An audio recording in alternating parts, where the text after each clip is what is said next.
Hey everybody, it's Dave, and today I wanted to go over what I keep in my medical backpack. Now, before we start, I just want to mention that this is my medical backpack. It is not my vehicle trauma kit. It's not my last-ditch vehicle trauma kit. I have YouTube videos about both of those kits on my channel, and this is not my hiking first aid kit. This is not my glove box or junk drawer first aid kit. This is a full comprehensive bag full of materials that I know how to use, working as a cardiology nurse, working as an emergency room technician, and from the 7 years I spent responding to 911 calls on an ambulance. So bear that in mind. Your bag, based on your medical background or maybe your lack thereof, which is totally fine, but your kit is going to look different than mine. The one thing that I would say is you need to have the supplies that you know how to use properly and safely so that you can respond to medical emergencies among your family, your friends, and possibly yourself. That's what this kit is for me. Most of the time, this kit lives in my office, and it doesn't really go with me too many places. But if there was a family camping trip, if there was a vacation someplace where we were going to be doing active things, going to the shooting range, going on day hikes, this might be something I would consider bringing in the vehicle and having with us.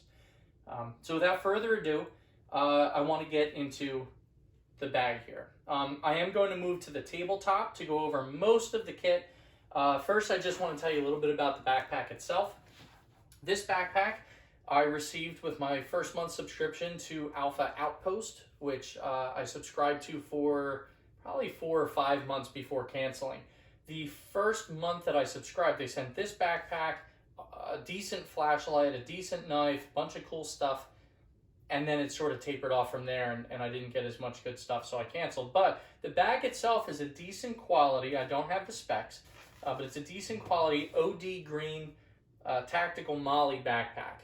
And what I like about it is it's relatively simple in design. You have the main compartment, which holds a lot. You have this top pocket here and another pocket here with sort of an admin pouch underneath. All right.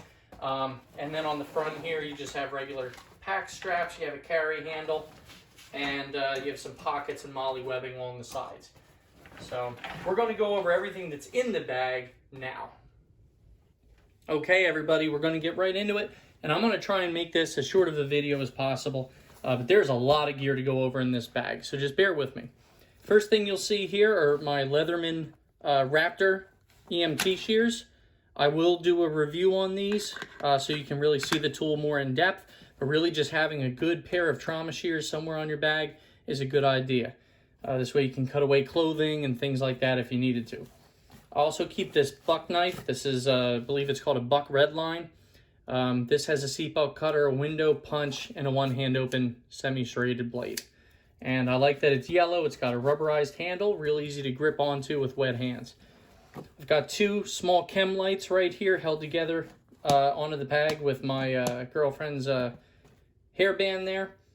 And off to the side, I have one of these battery-powered chem lights with an LED flashlight on the top.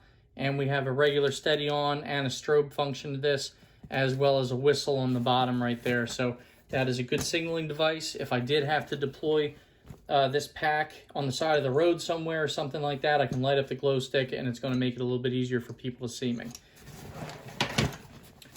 On the other side right here, I have a tactical tourniquet, and this is just held on with yet another hair tie and held together with an elastic band. But this is a nice quality with a metal stylus, nice quality cat tourniquet there. In the very strangely placed admin pouch on this bag, the first thing we have, and when I was working with this bag just a little while ago, and we could talk about the quality a little bit, but one of the zipper pulls actually broke off right there in my hand. So I got a broken zipper pull right here. But right in here, all I have is a thing of hand sanitizer.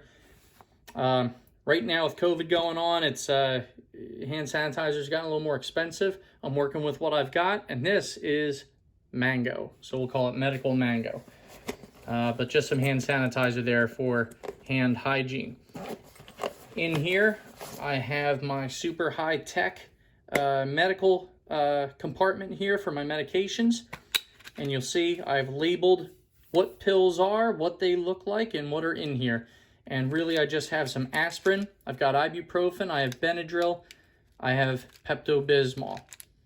All right, so I keep those in there. I have some 3x5 cards in the back for writing down patient information or writing other important notes that I may need to take down some notes in the field. I have an irrigation syringe here for flushing out a wound, and I'm going to show you that elsewhere in the kit I have my bottle of sterile water that I can use with that to help clean out a wound. I've got a Sharpie marker here. I don't have to pull that out. You guys know what a black Sharpie looks like. I also have a pair of locking hemostats right here, useful for picking things out of a wound, or you know, God forbid, if you ever had to close off a bleeding artery, you have a pair of locking hemostats. More likely, you're going to be using that to help clean out a wound or pick out splinters or something like that. And I've also got a cheapo pair of tweezers stuff down in here. Basically the same sort of purpose. Help clean debris out of a wound, pick splinters and things like that. Next pocket is going to be right here. This is a dedicated glove pocket. I have heavy-duty nitrile gloves right there, which are the purple. And somewhere down in here, as I knock the camera, is going to be just the regular medical nitrile gloves, which are cheaper, and I have plenty more of them. These ones here are going to be more geared towards if I'm rescuing somebody, if I'm working inside of a vehicle or some other kind of a rough environment. I want to keep my gloves from ripping. I'll go for the thicker ones. Top pouch right here. First up, I have this Mountain Warehouse headlamp. Kind of a no-name headlamp, but I really kind of love this thing. I love that it has this cover here that prevents you from turning it on by accident in your bag. I love that it's got different brightness settings, and that you can also go red to preserve your night vision. Oh boy, let's not break everything here. There we go. And check out how durable that is. Just pop right back in there and we're good. So this is an adjustable headlamp right here. And when you open this thing up, you can actually swap out a rechargeable battery pack, or you can use AAA batteries. So I like having something that's rechargeable too. So I got the headlamp. I have a SAM Splint, or what's that stand for? I think it's soft aluminum malleable splint. This is for immobilizing a wrist, a hand, a foot, an ankle, or any other kind of long bone injury. You can use this as part of your splint setup so you can immobilize it. It can be cut down with trauma shears to the size you need. Or I found using these on the ambulance all the time, if you're doing a wrist, you can keep the whole splint intact, and it can be formed around the limb that you're trying to stabilize, and then just taped or held together with some roll gauze right there. So I would keep a good SAM Splint in the bag. Possibly to go along with that, I have a cravat. This is the MacGyver multi-tool sort item of first aid. This right here can be used to make a secondary tourniquet. It can be used for a sling and swath. It can be used for a pressure dressing. It can be used to tie a splint to your limb. And it's got some safety pins in there too. So awesome to have that. Here's our bottle of sterile water to be used with the irrigation syringe to flush wounds, to get debris out of there. You can flush some of these eyes with that. I've got a ace wrap, and I got rid of the metal clips on this. I don't like metal clips. I like to just tape this on in place. The metal clips get lost, and you spend more time looking for them than just ripping off a piece of tape. I have an eye dressing here. I have emergency eye wash. And somewhere down in here, I also have emergency eye drops. So this is my eye care section, as well as my burn section. So I've got an instant cold pack right there. And I also have a specialized burn dressing. I've got my boo-boo kit with Band-Aids, Neospore, and burn cream, hand cream, and butterfly stitches all put together in this little bag. Keep it right on the top of the bag. This is probably where I'm going to be digging in to dig out Band-Aids more than I'm going to use the emergency supplies. So I kind of keep it separated with this plastic bag, and I refill it often. A roll of paper tape, a roll of silk tape, and a roll of Coban wrap just to help with wound dressing and things of that nature. And extra packet here of some burn relief gel. All right, so that's all the contents of this pouch right here. Now we're going to move into the inside of my pack, and you'll see what else I have in there. So, excuse me while I stuff everything in here. I do get a little OCD about not packing my stuff up as I go. Apologize if that drives you nuts watching the video. All right, so there's two things to pull out of this main compartment. The first is this big Condor pack insert. I'll take that out of the way. And then in the laptop sleeve / water bladder pouch of this bag, I keep a full-size BVM or ambu bag. This is an adult size respirator. I do have a mask to go with it, which can be used for children, and one for infants. This ambu bag is used to deliver rescue breathing in the event that somebody cannot breathe adequately on their own. And this comes with oxygen tubing so that when a first responder shows up with an oxygen bottle, most police agencies now, any of their EMT trained police officers are carrying oxygen. Every fire engine out there, every ambulance out there has it. So this is ready to be hooked up and used. Of course, in the absence of an oxygen bottle, it can be used to just deliver room air breaths. Slide this out of the way, and I'll go over what I have in my Condor pack insert. Oh, let's turn it around. I got rid of my Velcro field panels that were here with all the gear loops. I found that I did not need them, and I'd rather just have less going on here and a little bit less busy. So, all right, guys, we had a little camera difficulty there while I was getting this set up and on a good angle to see what was going on. So real quick, we have this broken down by assessment, and then I have my trauma bag here, blood stoppers, and then this bag here. I won't really go too much in depth with this, but this is basically just IV supplies and some saline that I can hang up if somebody is dehydrated or they're hypovolemic, they're losing volume because of bleeding, they're going into shock. All right, so the first thing here is our assessment bag, and right at the top I have a pulse oximeter, which can read both heart rate and oxygen levels in the blood.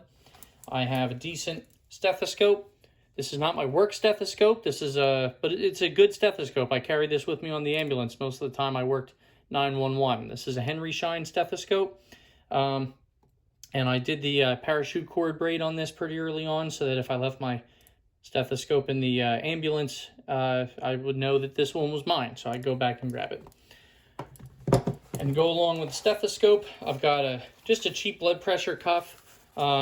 I could replace this with an auto cuff, but then I got to worry about maintaining batteries and things like that. It's just a manual blood pressure cuff or a sphygmomanometer. If you don't believe me, it's right there.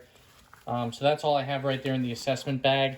No thermometer, nothing like that. This isn't really supposed to be a like a medicine cabinet kind of a first aid kit. This is more geared towards things like emergencies. So in those events, I'm a little bit more concerned about making sure somebody is breathing properly and that their heart sound is sounding good and things are working the way they should in their chest. Without getting too much into this bag, because you guys all know what Band-Aids look like, but this is basically just all blood stoppers. Got everything from hemostatic gauze to powdered hemostatic agents that can be poured into wounds. I've got plenty of roll gauze in here in all different sizes. 4x4s, 2x2s, ABD pads, and extra gloves. I actually keep extra nitrile gloves in my trauma bag. That's to make the trauma bag sort of more of a self-sufficient standalone kit. If there was an incident where myself and some friends, I work in the medical community, so a lot of my friends are also in the same line of work. My fiance is a cardiology nurse, just like I am, so if she's taking care of people on one side of the accident scene, maybe I can take care of people on the other side of the accident scene, and we're good to go right there with that. All right. The last part of the kit, like I said, I don't have to open this up. This is basically all intravenous supplies. I can initiate an IV on someone prior to paramedics arriving, and I also have the capacity to put saline up on that person and hopefully help to rehydrate them and fight against shock and hypovolemia and things like that.